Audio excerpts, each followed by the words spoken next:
we're here today in our 2023 Jeep JL. This is a Rubicon. We wanted to make a statement when we built this Jeep, so we decided to go with our Metal Cloak 5.5-inch long arm, and we put it on 40 Mickey Thompson MT Baja Bosses on Dirty Life Roadkill beadlocks. Really happy with how this Jeep does drive. We were a little bit hesitant to go to a 40 just because a lot of the times we find that the drivability,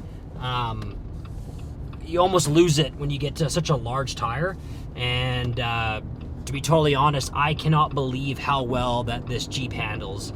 I personally run 37s, and I find that this JL is as good on 40s as it would be on 37s. So overall, super happy with it. The ride quality is, I would compare it to like a Jeep that's just got upgraded suspension that's stock. We are going to re-gear this Jeep to 513s. We're going to do a full truss kit on the Dana 44s for now. I think our end goal is definitely we'll probably put some aftermarket axles in it, and we'll probably go the 1-ton route just to have that strength, so when we do wheel it, we don't have to worry about breaking anything. So, but I mean, as you can see, we're doing roundabouts at a decent speed, and the thing handles beautifully.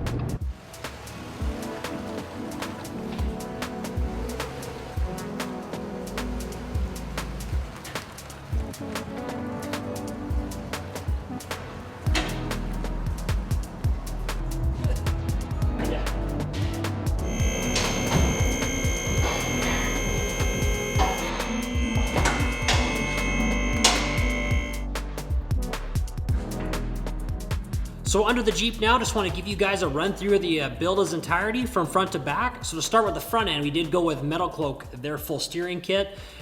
We also went with their sector shaft brace and their track bar brace. Love the way this stuff looks. It's got this gold zinc coat to it. Up here in Canada, everything rusts, right? So we wanted to make sure that this is going to look good for a long time. Or we did go with the Metal Cloak 5.5-inch long arm kit. Again, these kits are great. They are more or less bolt-on. Got a really nice cross member. The arms, again, are zinc coated. We did have the option of going with the 4-link or the lock and load system. If you guys don't know what the difference between the 4-link versus the lock and load allows you the ability to more or less turn that into a 3-link system. You can disconnect the upper arm, and it takes all the bind out of the radius arms. We went with Adams drive shafts with their 1350 upgrade, obviously with the tires. The axles, again, are stock for now. We are going to upgrade those eventually. We're going to do a whole video on the truss kits and chromoly axles, and try and make these Dana 44s live under the 40s. So with these systems, you have the option of going with Metal Cloak shock, or you can go with your own. We decided to go with the Radflows. We really like Radflow here at Full Wheel Freedom because it's not a one-size-fit-all.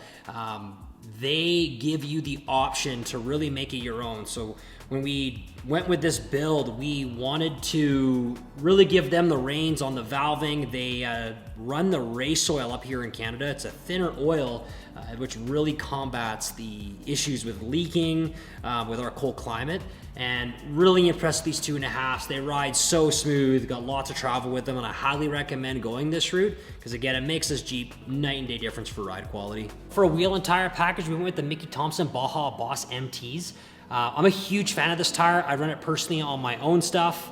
Both of them run the ATs on my 1-ton and MTs on my Toyotas, and super happy with them. So we definitely wanted to have those on this Jeep because of how well they perform. And then for our rim selection, we went with the 3.5 backspace, -38 offset Roadkills from Dirty Life. And we wanted to go that way because, for one, you have to run a minimum of a 4.5 backspace for these Metal Cloak kits. They outboard the rear shocks, so we want to make sure we gave ourselves enough space with the 40s. We, of course, kept it with the polished look. I think it's coming back. Polished wheels are coming back, so we decided to go that way. And then, obviously, from the beginning, a lot of you know that this Jeep was originally red. We had Read and Write Advertising do a full wrap that we actually got to custom design with them. Turned out really well, and overall, we're super happy with it.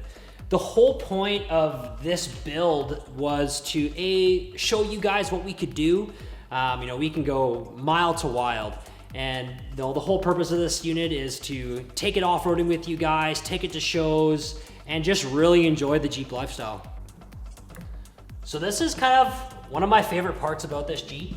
We went with the Grimm Off-Road 4xe conversion kit. And what this does is it allows you to have the 4xe cover, but instead of a electrical plug-in, it's a full ARB hookup, and the switch is all outside. Makes it super easy to hook up. Everything's all tucked away with the compressor in the back. And I think it adds kind of a mystery to the Jeep. For the fenders, we went with the DV8 fenders. Kind of a little bit lapse in judgment in my part. They looked a lot wider in the pictures. We may keep these, we might modify these, or we might go with a totally different brand. But overall, they look really good. They do fit the Jeep. Just needs a little bit more coverage on these big meats. Inner fenders, we went with the Artec Industry aluminum inner fenders. Artec does a really good job on keeping it really simple and really clean. So for our radio selection, we went with the Rugged Radio GMR 45. This radio is hard mounted with the Fabtech overhead console. It's nice because the remote is a magnet, so there's no clasp, super easy to use. Range on the radio is phenomenal. We are running their Ghost antenna with their JL bracket, and so far it's been a super easy install, super neat and tidy, and the radio is always in the Jeep.